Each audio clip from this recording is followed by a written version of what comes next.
Hello guys, welcome back for the June JRPG news roundup. We start with the Falcom news as always.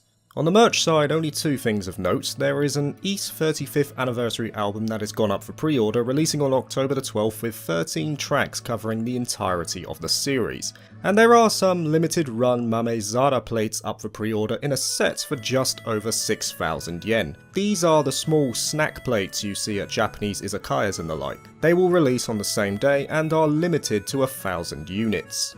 On the game side, UserJoy Japan has announced that the mobile version of Akatsuki no Kiseki is due to end service on August the 23rd, though the PC version will remain. This might be in part due to their upcoming project, which we know is the Northern War mobile title, also developed by themselves. The rest of the news for Falcom relates to Ys 10. The box art was finally revealed, and it has to be said a better depiction of Adol was shown here compared to the original render. Store-wide bonuses have also been revealed for those who wish to pre-order. We got a sample of the soundtrack via a video released by Falcom themselves, which shared 8 tracks from the mini OST, and there was a new trailer shown off as part of a mid-June Dengeki livestream with the song To Be Free.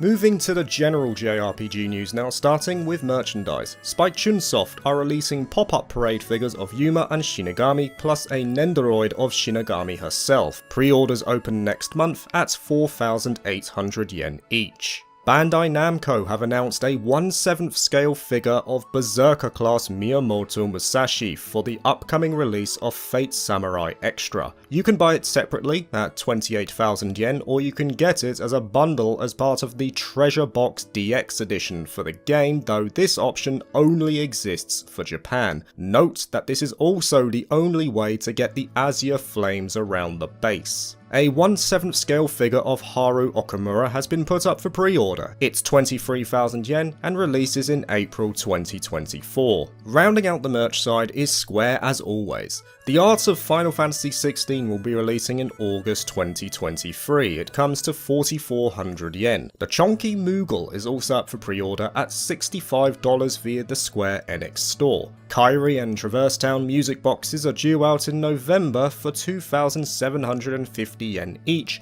and a board game called Chocobo Dungeon is coming west for March 2024. Pre-orders are available for $50.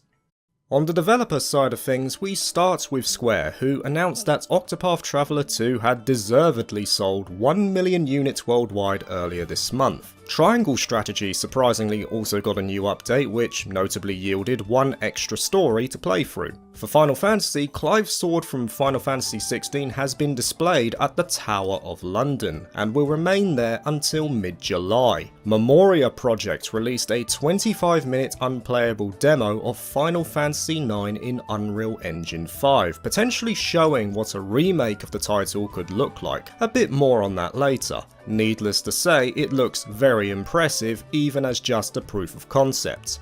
Lastly is Dragon Quest XII. We haven't heard too much about it lately, and that's because the development team are experiencing difficulty with the narrative, stating that they're attempting to target a more adult audience. Yuji Horii didn't elaborate much more than that though, so who knows what they have planned. Sea of Stars recently released an article via their site stating that development of the title is complete and it will go gold in 2 months' time. There was also an interview with head of Gust Junzo Hosoi, who stated that he wishes to make all Atelier games available on digital storefronts in the future. Now that might be a good idea, as the Riser sub-series very recently cracked the 2 million units sold milestone, so it seems a good time as any to capitalise.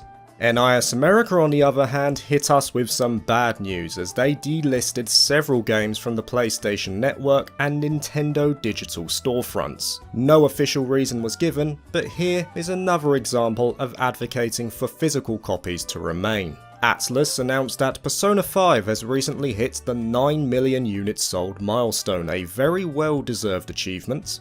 And now let's go over some rumours, and we'll start with an Atlus one first of all. Leaked by a Chinese user on the AV9 forums, there's been suggestions that an SMT5 Complete Edition is on the horizon for PlayStation. He points to a concert from 2021 where in the background the Japanese characters note Complete Edition before swiftly switching to Sugu ni Kase, or Turn It Off Now. This leaker has predicted several PlayStation related leaks before, like God of War Ragnarok, so time will tell. The rest of the rumours relate to Square Enix. First of all, the Final Fantasy Tactics remaster had more fuel added to the fire via a developer who seems to be hinting at the rebalancing of jobs from the original. Journalist Jeff Grubb, on the other hand, has stated that the Final Fantasy IX remake is real, referring notably to the infamous Nvidia leak, which has mostly come true in terms of Square releases. The only two that haven't come to fruition so far are the aforementioned Final Fantasy Tactics remaster and the remake of Final Fantasy IX. Last of all, Final Fantasy VI has been touched on as well, where Vice President Yoshinori Kitase stated in an interview that Final Fantasy VI is highly regarded among the development team and he is constantly quizzed on when it will be remade.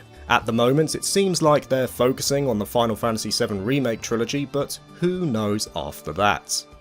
Finally, before the upcoming releases are delays. The limited edition of Master Detective's Archive Raincode has been delayed in North America for the time being. This news came through Spike Chunsoft themselves. And the pixel art style adventure Tokyo Stories has been delayed beyond 2023, stating that the team have far more ideas they wish to incorporate into it, so they need more time to implement them. Right, upcoming releases. In short, there were so many of them this month that I'm going to keep it very simple. I'll give you the name, the genre, the platforms, and a release date if it was given. Starting on the indie side, turn-based RPG Griffith Academy has been announced for PC and mobile. No release date was given. Turn-based RPG Hermit and Pig has been announced for PC. No release date was given. Turn-based time loop RPG In Stars and Time is getting a PS4 and PS5 release on top of its existing Switch and PC versions. It releases later in 2023. Musical turn-based RPG Fretless has been announced for PC. It will release in 2024.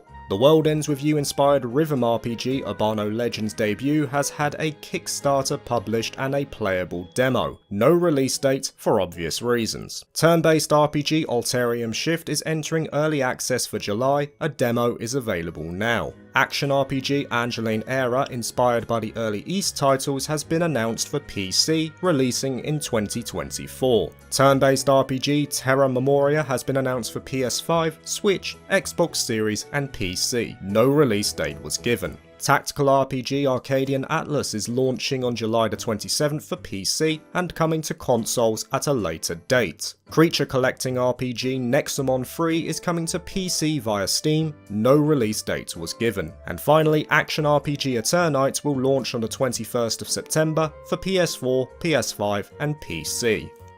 From the more recognised developers, we have tactical RPG Asta Tarticus coming west later this year for mobile platforms. Cultured turn-based RPG Mugen Soul Z is coming to Switch on September the 14th, and there will apparently be no censorship. I never thought I would say this, but a Love Live Sunshine spin-off 2D action-adventure game Yohane the Parbellion Blaze in the Deep Blue has been announced for PS4, PS5, Xbox Series, Xbox One, Switch and PC. It launches on November the 16th.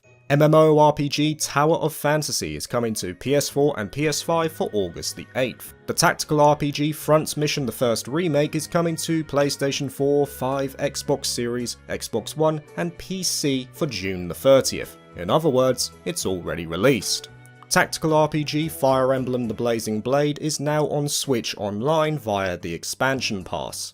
Action RPG of Keeper's Trip Undead and Undressed will release August the 1st for Nintendo Switch. Action RPG Silent Hope is releasing for Switch and PC in October this year. Turn-based come card game tactics RPG Barton Kaitos 1 and 2 HD Remaster launches on September the 14th for Nintendo Switch. Creature Collector RPG Dragon Quest Monsters The Dark Prince will release December this year for Nintendo Switch. Action RPG Sandland has been announced for PS4, PS5, Xbox Series and PC. No release date was given.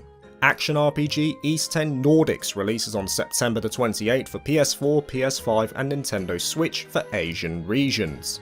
Action RPG Cry Machina releases on October the 24th for North America and the 27th for EU for PlayStation 4, PlayStation 5, Switch and PC. Action RPG Fate Samurai Remnant is coming to Japan September the 28th and worldwide a day later for PlayStation 4, PlayStation 5, Switch and PC.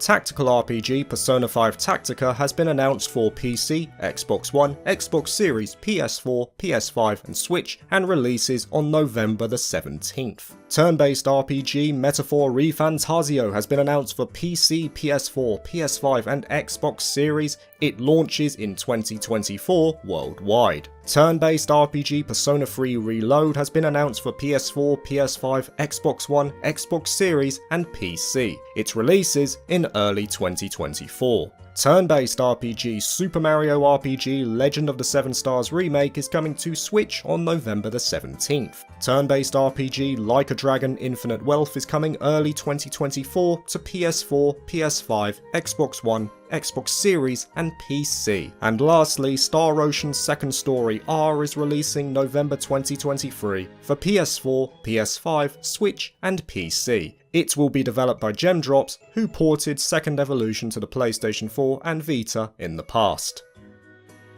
Thank you for watching this video. If you liked it, please like and subscribe for more JRPG content and consider joining my Patreon if you're interested. Peace.